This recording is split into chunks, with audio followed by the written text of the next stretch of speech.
ਬਾਬੇ ਕੀ ਆ ਸਾਈਡ ਤੇ ਜਾ ਬਸ ਕਰ ਬੜੀ ਉਹਨੇ ਕਰ ਲਈ ਹੈ ਜਿੰਨੀ ਨਹੀਂ ਬਾਬਾ ਜੀ ਅਸੀਂ ਤੁਹਾਡੇ ਨਾਲ ਕਿਸੇ ਦੀ ਔਲਾਦ ਨਹੀਂ ਹੋ ਰਹੀ ਉਹ ਤੁਹਾਡੇ ਕੋਲ ਆ ਸਕਦਾ ਹੈ। ਔਲਾਦ ਅੱਲਾ ਦੇਣ ਵਾਲਾ ਲੈਣਾ ਹੁੰਦੀਆਂ ਹੱਥ ਤੇ ਔਲਾਦ ਦੀਆਂ ਜੇ ਨਜਾਇਜ਼ ਹੁੰਦਾ ਤੇ ਹਾਈ ਕੋਰਟ ਸਾਨੂੰ ਆਰਡਰ ਦਿੰਦਾ ਪੈਣ ਦੇ। अच्छा जी ये ज़रा नीचे पहले दिखाएं। पुश्त इल्म, ख़ानदानी नजूमी, कारोबार, शादी, नौकरी, उसके बाद जच्चा व बच्चा। अगर आपको औलाद नहीं हो रही आप आ सकते हैं, अगर आपको नौकरी नहीं मिल रही आप आ सकते हैं, अगर आप के सितारे गर्दिश में आप पूछने के लिए आ सकते हैं, अगर कोई घर में मामला चल रहे हैं मुश्किलात के तो आप आ सकते हैं। मैं तो इनकी लगता है पब्लिसिटी कर रहा हूँ तो इनके पास चलेंगे, मे भी हो सकता है सच भी हो, लेकिन मेरा दिल नहीं मानता। लेकिन हम बाबा जी से बात करेंगे, हमारे बड़े हैं। बाबा की ਸਾਈਡ ਤੇ ਜਾ ਬਸ ਕਰ ਬੜੀ ਉਹਨੇ ਕਰ ਲਈ ਹੈ ਜਿੰਨੀ। ਨਹੀਂ ਬਾਬਾ ਜੀ ਅਸੀਂ ਤੁਹਾਡੇ ਨਾਲ ਇੱਕ ਪੋਜ਼ਿਟਿਵ ਮੈਸੇਜ ਅਸੀਂ ਆਵਾਮ ਨੂੰ ਜਾਓ ਬੜਾ ਸੋਹਣਾ ਤੁਸੀਂ ਮਾਮਲਾ ਦਿੰਦੇ ਹੋ। ਮੈਂ ਤੁਹਾਡੀ ਪਬਲਿਸਿਟੀ ਕੀਤੀ ਹੈ, ਮੈਂ ਤੇ ਕੁਝ ਗਲਤ ਬੋਲੀ ਸੋਹਣੀ ਗੱਲਬਾਤ ਕਰ ਦਿੱਤੀ ਜੀ। ਅੱਛਾ ਬਾਬਾ ਜੀ ਇੱਥੇ ਇੰਨੇ ਜ਼ਿਆਦਾ ਲੋਕ ਖਲੋਤੇ ਨੇ, ਠੀਕ ਹੈ ਤੁਸੀਂ ਕਿਸੇ ਦਾ ਹੱਥ ਵੇਖੋ, ਅਸੀਂ ਤੁਹਾਡੀ ਤਜ਼ਲੀਲ ਨਹੀਂ ਕਰਨਾ ਚਾਹੁੰਦੇ। ਸੁਣ ਮੇਰੀ, ਅਸੀਂ ਤੁਹਾਡੀ ਤਜ਼ਲੀਲ ਤੁਸੀਂ ਪੜ੍ਹੇ ਲਿਖੇ ਬੱਚੇ ਹੋ, ਪਰਮਿਸਟਰੀ ਹੱਥ ਦੀਆਂ ਲੈਣਾ ਦਾ ਹਿਸਾਬ ਨਹੀਂ, ਕੈਰੋ ਪਰਮਿਸਟਰੀ ਨਹੀਂ ਹੈ, ਦੂਸਰੀਆਂ ਨਹੀਂ ਹੈ। ਬਾਦਸ਼ਾਹ ਦੀ ਧੀ ਹੀ ਨਾ ਹੀ ਉਹਦਾ ਸੱਸੀ ਨਜੂਮੀਆਂ ਹੱਥ ਹੀ ਵੇਖਿਆ। ਉਹ ਖਲੋ ਯਾਰ ਇੱਕ ਮਿੰਟ, ਖਲੋ ਇੱਕ ਮਿੰਟ। ਉਹਦਾ ਹੱਥ ਵੇਖਿਆ, ਉਹਨੇ ਕਿਹਾ ਬਾਦਸ਼ਾਹ ਦੀ ਸੱਚੀ ਆਸ਼ਕੀ ਇਹਦਾ ਨਾਂ ਵੱਜਣਾ ਦੁਨੀਆ ਤੇ। ਬਾਦਸ਼ਾਹ ਸੰਦੂਖ 'ਚ ਪਾ ਕੇ ਰੋੜਤੀ, ਧੋਬੀ ਨੇ ਪਾਲੀ। ਇੱਧਰ ਵੇਖ, ਉਹ ਅੱਜ ਤੱਕ ਨਾਂ ਵੱਜਦਾ ਸੱਸੀ ਪੰਨੂ। ਕੀ ਉਹਦੇ ਕੋਲ ਰੋਟੀ ਦੀ ਕਮੀ ਹੀ? ਬਾਦਸ਼ਾਹ ਅਸੀਂ ਜੇ ਇਸਲਾਮ ਦੀ ਰੂਹ ਨਾਲ ਵੇਖੀਏ, ਖਲੋ ਜਾਲਾ ਫਰਾਉਨ ਦੇ ਦੌਰ 'ਚ ਮੂਸਾ ਅਲੈਹਿਸਲਾਮ ਦੀ ਪਦਾਇਸ਼ ਦੱਸੀ। ਉਹਨੇ ਕਿਹਾ ਸ਼ਹਿਰ 'ਚ ਤੇਰਾ ਬੱਚਾ ਪੈਦਾ ਹੋ ਗਿਆ, ਵੱਡਾ ਹੋ ਕੇ ਮਾਰੇਗਾ, ਦਾੜੀ ਪਾਏਗਾ। ਕਿਹਨੇ ਦੱਸਿਆ ਸੀ? ਨਜੂਮੀਆਂ ਉਸ ਦੌਰ ਦੇ ਆ, ਮੈਂ ਨਹੀਂ ਕਹਿੰਦਾ ਵੀ ਅਸੀਂ ਦੱਸਿਆ ਸੀ। ਇੱਧਰ ਸੁਣ ਮੇਰੀ, ਉਸ ਦੌਰ ਦੇ ਨਜੂਮੀਆਂ ਨੇ ਕਿਹਨੂੰ ਦੱਸਿਆ ਸੀ? ਫਰਾਉਨ ਨੂੰ ਦੱਸਿਆ ਸੀ ਵੀ ਤੇਰੇ ਸ਼ਹਿਰ 'ਚ ਬੱਚਾ ਪੈਦਾ ਹੋ ਗਿਆ, ਜਿਹੜਾ ਵੱਡਾ ਹੋ ਕੇ ਤੈਨੂੰ ਮਾਰੇਗਾ, ਦਾੜੀ ਹੱਥ ਪਾਏਗਾ। ਸਮਝਣਾ ਮੇਰੀ ਗੱਲ? ਨਜੂਮ ਪੁੱਤ ਅੱਜ ਦਾ ਨਹੀਂ। ਸੁਣ ਗੱਲ ਸੁਣ ਮੇਰੀ, ਜਾਦੂਗਰ ਹੁੰਦੇ ਸੀ ਮੂਸਾ ਅਲੈਹਿਸਲਾਮ ਵੀ ਉਹ ਦੌਰ ਦਾ। ਅੱਲਾ ਮੈਂ ਇੱਕ ਗੱਲ ਕਰਦਾ, ਇਲਮ ਅੱਜ ਦਾ ਨਹੀਂ ਹੁੰਦਾ, ਬਾਕੀ ਤੁਸੀਂ ਨਹੀਂ ਮੰਨਣਾ ਤਾਂ ਤੁਹਾਡੀ ਮਰਜ਼ੀ ਆ। ਅੱਛਾ ਜੇ ਕਿਸੇ ਦੀ ਔਲਾਦ ਨਹੀਂ ਹੋ ਰਹੀ ਉਹ ਤੁਹਾਡੇ ਕੋਲ ਆ ਸਕਦਾ ਹੈ? ਔਲਾਦ ਅੱਲਾ ਦੇਣ ਵਾਲਾ ਲੈਣਾ ਹੁੰਦੀਆਂ ਹੱਥ ਤੇ ਔਲਾਦ ਦੀਆਂ। ਤੁਸੀਂ ਇਹ ਦੱਸ ਦਿਓ ਕਿ ਤੇਰੇ ਨਸੀਬ ਵਿੱਚ ਹੈਗੀ ਹੈ ਕਿ ਨਹੀਂ। ਲੈਣਾ ਹੁੰਦੀਆਂ ਨੇ, ਹੈ ਜਾਂ ਨਹੀਂ ਹੈ ਤੇ ਉਹ ਲੈਣਾ ਹੁੰਦੀਆਂ ਨੇ ਹੱਥ ਦੇ ਉੱਤੇ। ਨਾ ਹੁਣ ਤੇ ਕਹਿ ਦਈਦਾ ਵੀ ਨਹੀਂ, ਜੇ ਹੁਣ ਤੇ ਕਹਿ ਦਈਦਾ ਵੀ ਹੈ। ਮਤਲਬ ਕਿ ਤੁਸੀਂ ਲੈਣਾ ਦੇ ਹਿਸਾਬ ਨਾਲ ਦੱਸ ਦਿਓ ਕਿ ਇਹ ਹਿਸਾਬ। ਹਾਂਜੀ ਹਾਂਜੀ।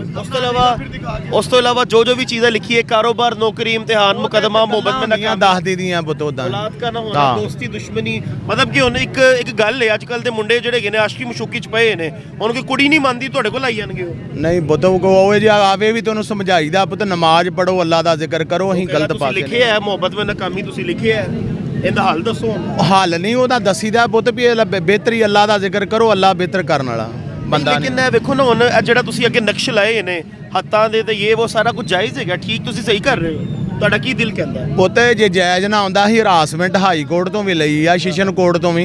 ਇੱਧਰ ਵੇਖ, ਜੇ ਨਜਾਇਜ਼ ਹੁੰਦਾ ਤੇ ਹਾਈ ਕੋਰਟ ਸਾਨੂੰ ਆਰਡਰ ਦਿੰਦਾ ਪੈਣ ਦੇ। ਤੇ ਫਿਰ ਆਵਾਮ ਕਿਉਂ ਕਹਿ ਰਹੀ ਹੈ ਜੀ ਫੇਕ ਹੈਗਾ, ਢੋਂਗ ਹੈਗਾ? ਉਹ ਪੁੱਤ ਇਹ ਛੱਡਦੇ ਵਿਖਾਉਣ ਨੂੰ। ਤੇਰੇ ਮੀਡੀਆ ਵਾਲੇ ਕਿੰਨੇ ਮੇਰੇ ਕੋਲ ਕਾਰਡ ਪਿਆ ਹੀ ਵੇਖਣਾ ਹੀ, ਕਿੰਨੇ ਤੇਰੇ ਹੱਥ ਵਿਖਾ ਗਏ। ਅੱਛਾ ਮੀਡੀਆ ਵਾਲੇ ਪੈਸੇ ਲੈਂਦੇ ਨੇ ਆ ਕੇ ਤੁਹਾਡੇ? ਪੈਸੇ ਨਹੀਂ ਲੈਂਦੇ, ਉਂਝ ਵਿਖਾਉਂਦੇ, ਵਿਖਾ ਲੈਂਦੇ ਨੇ ਆਪਣੇ। ਕਿ ਅਸੀਂ ਕੋ ਮਸ਼ਹੂਰ ਹੋ ਸਕਦੇ ਆ ਕਿ ਨਹੀਂ, ਦੱਸੋ ਸਾਨੂੰ। ਸਾਨੂੰ ਵੀ ਥੋੜਾ ਦੱਸਿਓ, ਮਸ਼ਹੂਰ ਹੋ ਸਕਨੇ ਆ। ਮੈਂ ਅੱਗੇ ਤੇਰਾ ਹੱਥ ਵੇਖਿਆ ਵਾ, ਮਸ਼ਹੂਰੀ ਹੈ ਲਾ ਕੇ ਮੈਂ ਮਸ਼ਹੂਰ ਹੋ ਜਾਵਾਂਗਾ। ਇਹ ਸ਼ੋਹਰਤ ਦੇ ਹੱਥੇ ਮਸ਼ਹੂਰੀ ਹੁੰਦੀ ਆ, ਜਿਹੜੀ ਸ਼ੋਹਰਤ ਹੁੰਦਾ ਉਹਦੇ ਥੱਲੇ ਗੱਡੀ ਸਵਾਰੀ ਤੱਕ ਆਉਂਦੀ ਜਿਹਦੇ ਹੱਥ ਸ਼ੋਹਰਤ। ਹੁਣ ਯਕੀਨ ਕਰੋ ਮੇਰਾ ਦਿਲ ਕਰ ਰਿਹਾ ਕੰਮ ਛੱਡ ਕੇ ਮੈਂ ਘਰ ਬੈ ਸੁਣੋ ਮੇਰੀ ਇੱਕ ਮਿੰਟ। ਨਹੀਂ ਮੈਂ ਤੂੰ ਅੱਗੇ ਮੇਰਾ ਹਾਲਾਤ ਵਿਖਾਇਆ, ਅੱਗੇ ਮੈਂ ਅੱਗੇ ਵੀ ਕਹਿ ਕੇ ਮੁੱਤ ਮਰਜ਼ੀ ਵੀ ਤੂੰ ਆਪਣੀ ਕਰਨਾ, ਗੁਲਾਮੀ ਵੀ ਨਹੀਂ, ਦਿਲ ਵੀ ਬਾਦਸ਼ਾਹ, ਮੁਕੱਦਰ ਅੱਛਾ, ਨਸੀਬ ਅੱਛਾ, ਬਾਕੀ ਦੇਣ ਵਾਲਾ ਅੱਲਾ ਵਾ। ਅੱਲਾ ਦਾ, ਅੱਲਾ ਦੀ ਜ਼ਾਤ ਹੈ, ਅੱਲਾ ਦੀ ਜ਼ਾਤ ਹੈ। ਅੱਲਾ ਦੀ ਜ਼ਾਤ। ਹੁਣ ਸਿਤਾਰੇ ਵੀ ਰੱਬ ਦੇ ਹੁਕਮ ਨਾਲ ਤਬਦੀਲ ਹੁੰਦੇ ਆ। ਅਸੀਂ ਤੇ ਆ ਮੁੱਲ ਲਈ ਆ 500 ਰੁਪਏ ਦੀ ਆ ਜੰਤਰੀ ਆ ਸਿਤਾਰਿਆਂ ਦੀ ਆ, ਲਾ ਇੰਡੀਆ ਦੀ ਆ। ਇੱਧਰ ਸੁਣ ਮੇਰੀ, ਸੁਣ ਮੇਰੀ, ਪੈਸਾ ਕਮਾ ਰਹੇ ਨੇ। ਇੱਧਰ ਵੇ ਸਾਡੇ ਕੋਲ ਔਜ਼ਾਰ ਹੀ ਨਹੀਂ ਸਿਤਾਰੇ ਵੇਖਣ ਵਾਲੇ, ਉਹ ਵੇਂਦੇ ਨੇ ਆ ਪੈਸੇ। ਪਾਕਿਸਤਾਨ ਦੀਆਂ ਵੀ ਆਉਂਦੀਆਂ ਜਜ਼ਦਾਨੀ ਦੂਸਰੀ ਜੰਤਰੀਆਂ ਸਿਤਾਰਿਆਂ ਦੀਆਂ। अच्छा जी ये फैसला तो अवाम का है। चलो ये फैसला जनाब अवाम का ही है कि ये क्या कर रहे हैं, क्या नहीं, क्या ठीक कर रहे हैं या गलत कर रहे हैं। कुछ लोगों के भी रिव्यू शामिल कर लेंगे कि भाई ठीक है, इसको मानते हो आप? हाथ दे के महबूब आपके कदमों में, अगर ना माने लड़की तो आप आ जाओ, हम आपको तरीके बताएंगे, सब ठीक है। हमने कभी ये चीज़ नहीं, इसके ऊपर यकीन रखते नहीं किए, कभी नहीं है। अवाम के रिव्यूज लेने बड़े ज़रूरी हैं। हाँ भाई मानते हो आप? नहीं मानते हो? नहीं मान। अब अवाम का भी तो मानना ज़रूरी है ना भाई। मानते हो आप? नहीं मानते हो? नहीं।